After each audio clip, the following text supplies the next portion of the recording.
2018 ನನ್ನ ಮೊದಲನೇ cinema trailer launch ಮಾಡೋಕ್ಕೆ ಬಂದಾಗ ದರ್ಶನ್ ಸರ್ ಒಂದು ಮಾತು ಹೇಳಿದ್ರು. ಆ ಟ್ರೈಲರಲ್ಲಿ ಸುಮಾರು 2.5 ನಿಮಿಷ 2.25 ನಿಮಿಷ ಇರ್ಬೋದು, ಜಾಸ್ತಿ ಕಾಣಲಿಲ್ಲ. ಬಿಗಿನಿಂಗ್ ಎಂಡ್ವರೆಗೂ ನಾನು ಜಾಸ್ತಿ ಕಂಡಿಲ್ಲ ಟ್ರೈಲರಲ್ಲಿ. ಅಲ್ಲಿ ಇಲ್ಲಿ ಕಾಣಿಸ್ಕೋತೀನಿ.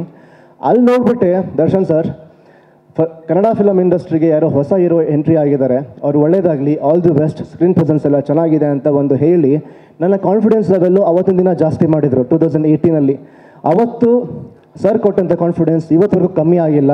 ಸೊ ನಾವೆಲ್ಲ ಇಡೀ ತಂಡದ ಪರವಾಗಿ ಅವ್ರಿಗೆ ಥ್ಯಾಂಕ್ಸ್ ಹೇಳೋದಕ್ಕೆ ಇಷ್ಟಪಡ್ತೀವಿ. Thank you Darshan sir, thank you.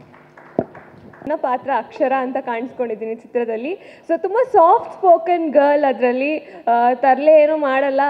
ಎಲ್ಲ ಹುಡುಗಿರು ಯೂಶಲಿ ಓಕೆ ತುಂಬ ಸೈಲೆಂಟ್ ಆಗಿರ್ತಾರಪ್ಪ, ಮಾರ್ಕ್ಸ್ ತುಂಬ ಚೆನ್ನಾಗಿ ತೆಗಿತಾರೆ ಅಂತ ಇರುತ್ತೆ. ಬಟ್ ನಾನು ಇದರಲ್ಲಿ ಸಾಫ್ಟ್ ಸ್ಪೋಕನ್ ಸೈಲೆಂಟ್ ಆಗಿದ್ರೂ ತೆಗೆಯೋದು 35 ಮಾರ್ಕ್ಸ್ ಅಷ್ಟೇ. ತುಂಬ ಅವರ ಏನು ಕಲ್ಪನೆ ಏನು ಇಟ್ಟಿದ್ರು ಕತೆ ನಮಗೆ ಅವರು ನರೇಷನ್ ಮಾಡಿದಾಗ ಅದು 100% ಔಟ್ಪುಟ್ ಬಂದಿದೆ. ಅವರ ಕನಸು ಈಗ ಫೆಬ್ರವರಿ 9ನೇ ತಾರೀಕು ಎಲ್ಲ ಚಿತ್ರಮಂದಿರಗಳು ರಿಲೀಸ್ ಆಗ್ತಿದೆ. ದಯವಿಟ್ಟು ಚಿತ್ರ ತುಂಬ ಚೆನ್ನಾಗಿ ಬಂದಿದೆ. ಈ ಚಿತ್ರದಲ್ಲಿ ಎಲ್ಲ ಕಲಾವಿದರುಗಳಿರ್ಬೋದು, ಟೆಕ್ನಿಷಿಯನ್ಸ್ ಇರ್ಬೋದು, ತುಂಬ ಅದ್ಭುತವಾಗಿ ತಮ್ಮ ಕೆಲಸಗಳನ್ನು ಮಾಡಿದ್ದಾರೆ. ಅದರಿಂದ ಔಟ್ಪುಟ್ಟು ಈ ಥರ ಬಂದಿದೆ.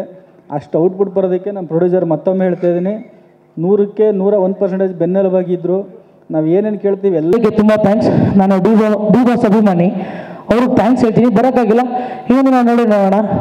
ಈ ಸಿನಿಮಾದಲ್ಲಿ ನಾನು ಹೀರೋ ಫ್ರೆಂಡ್, ಒಬ್ಬ ಕಮಿಡಿಯನ್ ಪಾತ್ರ ಮಾಡಿದ್ದೀನಿ. ಗ್ರಂಥ ಅಂತ ನನ್ನ ಕ್ಯಾರೆಕ್ಟ್ರು ತುಂಬ ಚೆನ್ನಾಗಿ ಮೂಡ್ ಬಂದಿದೆ. ನನ್ನ ಪಾತ್ರ ಬಂದ್ಬಿಟ್ಟು ಮಿಷಿನ್ ಮಂಜಾ ಅಂತ, ತುಂಬ ಚೆನ್ನಾಗಿ ಬಂದಿದೆ ಪಾತ್ರ. ಆ್ಯಂಡ್ ಸ್ಕ್ರೀನಲ್ಲಿ ಏನಾಯಿತು ಅಂದರೆ ಸುಚೇಂದ್ರ ಪ್ರಸಾದ್ ಸರ್ ಮಿಮಿಕ್ರಿ ಜಾಸ್ತಿ ಮಾಡ್ತಾ ಇರ್ತೀನಿ ನಾನು. ಸೊ ಅವರಿದ್ದಾಗ ನಾನು ಸುಚೇಂದ್ರ ಪ್ರಸಾದ್ ಸರ್ ಮಿಮಿಕ್ರಿಗಳು ತುಂಬ ಚೆನ್ನಾಗಿ ಮಾಡ್ತಾ ಇರ್ತೀನಿ. ಈಗ ನಾನು ಇದರಲ್ಲಿ ಕೃಷ್ಣ ಅನ್ನೋ ಒಂದು ಕ್ಯಾರೆಕ್ಟರ್ ಮಾಡಿದ್ದೀನಿ. ನಾನು ಏನೇನೋ ಹೇಳಬೇಕು ಅಂತಿದ್ದೆ, ಎಲ್ಲ ಇವರೇ ಹೇಳ್ಬಿಟ್ರು. ಹಾಗಾಗಿ ಈ ಸಿನಿಮಾ ಜರ್ನಿ ಬಂದ್ಬಿಟ್ಟು ತುಂಬ ಖುಷಿಯಾಗಿತ್ತು. ಆಲ್ಮೋಸ್ಟ್ 60 ಡೇಸ್ ಶೂಟ್ ಆಗಿದ್ದಿದ್ದು. ಪ್ರೋಸೆಸ್ ಶೂಟಿಂಗ್ ನಡಿಬೇಕಾದ್ರೆ ತುಂಬ ಕಷ್ಟ ಆಗಿತ್ತು ನನಗೆ. ನಾನು ಕಷ್ಟ ಅಂದರೆ ಡೈರೆಕ್ಟರ್ ಸರ್, ಪ್ರೊಡ್ಯೂಸರ್ ಸರ್ ಎಲ್ಲರಿಗೂ ಕಷ್ಟ ಕೊಟ್ಬಿಟ್ಟಿದ್ದೀನಿ. ಇನ್ನೂ ಏನು ಮಾಡದೆ ಉಳಿಸಿದ್ರೆ ಅಂದರೆ ಅವರ ತಾಳ್ಮೆ, ಅವ್ರ ಒಳ್ಳೆತನ. Thank you sir. ತುಂಬ ಜನ ತುಂಬ ಕಷ್ಟ ಬಿದ್ದಿದ್ದಾರೆ. ಆದರೆ ಅಲ್ಲಿರೋ ಕಷ್ಟ ಇದ್ರ ಮೇಲೆ ನೋಡಿದ ತಕ್ಷಣ ಎಲ್ಲ ಫುಲ್ ಹ್ಯಾಪಿ ಹ್ಯಾಪಿ ಫೀಲ್ ಆಗ್ತಾ ಇದೆ. ಇನ್ನೊಂದು ನಮಗೆ ತುಂಬ ಸಪೋರ್ಟಿವ್ ಆಗಿರುವಂಥ ನಮ್ಮ ಹೀರೋ ಸಾಹೇಬರು ಹಾಗೂ ಡೈರೆಕ್ಷನ್ ಡಿಪಾರ್ಟ್ಮೆಂಟ್ ಮಹೇಶ್ ಅಣ್ಣ ಹಾಗೂ DOP ಅಣ್ಣ ಅವರು ಕೂಡ ನಮಗೆ ತುಂಬ ಸಪೋರ್ಟ್ ಮಾಡಿದ್ದಾರೆ. ಅದರಲ್ಲಿ ಲೆಕ್ಚರರ್ ಪಾತ್ರವನ್ನು ಮಾಡಿದ್ದೀನಿ. ನನ್ನ ಸ್ಟೂಡೆಂಟ್ಸ್ ನನಗಿಂತ ಹೈಟ್ ಇದ್ದಾರೆ. ಫಸ್ಟ್ ಡೇ ಬಂದಾಗ ನಮ್ಮ ನಿರ್ದೇಶಕರು ಹೇಳ್ತಾರೆ, ನೀವು ಲೆಕ್ಚರರ್ ಕ್ಯಾರೆಕ್ಟರ್ ಮಾಡ್ತಾ ಇದ್ದೀರಾ ಅಂತ. ಅಲ್ಲಿ ಫೋಟೋಶೂಟ್ ಏನೋ ಮಾಡ್ತಿದ್ರು ಇವರೆಲ್ಲ. ಸೊ ಸ್ಟೂಡೆಂಟ್ಸ್ ಯಾರು ಅಂದರೆ ಇವರು ನೋಡಿದ ತಕ್ಷಣ ನಾನು ಹೆದರ್ಕೊಂಡ್ಬಿಟ್ಟೆ, ಸರ್ ನಾನು ಹೆಂಗೆ ಸರ್ ಲೆಕ್ಚರರ್ ಅಂತ. ಸೊ ಅವಾಗ ಅವ್ರು ಹೇಳಿದರು, ಇಲ್ಲ ಇಂಗ್ಲೀಷ್ ಟೀಚರ್ ಯಾವಾಗಲೂ ಸ್ವಲ್ಪ ಹೆಂಗಾಗಿರ್ತಾರಲ್ವ, ನೀವೇನು ತಲೆ ಕೆಡಿಸ್ಕೊಂಬೇಡಿ ಅಂತ. ಟ್ರೈಲರ್ ನೋಡಿದ್ದು ಒಂದೊಂದು ಸೀನಲ್ಲೂ ನಮ್ಗೆ ಒಂದೊಂದು ಮೆಮೊರೀಸ್ ಇದೆ. ಸರ್ ಹತ್ರ ಬಯಸ್ಕೊಂಡಿದ್ದ, ಅದು ಲೈಕ್ ಡೈಲಾಗ್ಸ್ ಕರೆಕ್ಟಾಗಿ ಡೆಲಿವರಿ ಮಾಡ್ತಾಯಿದ್ದು. ಸೊ ಎಲ್ಲ ಸ್ವಲ್ಪ ನಾವು ಲೇಟಾಗಿ ಡೈಲಾಗ್ಸ್ ಎಲ್ಲ ತೊಗೊತಿದ್ವಿ. ಸೊ ಡೈರೆಕ್ಟರ್ ಸರ್ ಹಾಗೆ ಸೊ ತುಂಬ ಸಪೋರ್ಟ್ ಮಾಡಿದ್ದಾರೆ, ಹಿಂಗಲ್ಲಮ್ಮ ಹಂಗೆ ಹೇಳಿ ಅಂತ.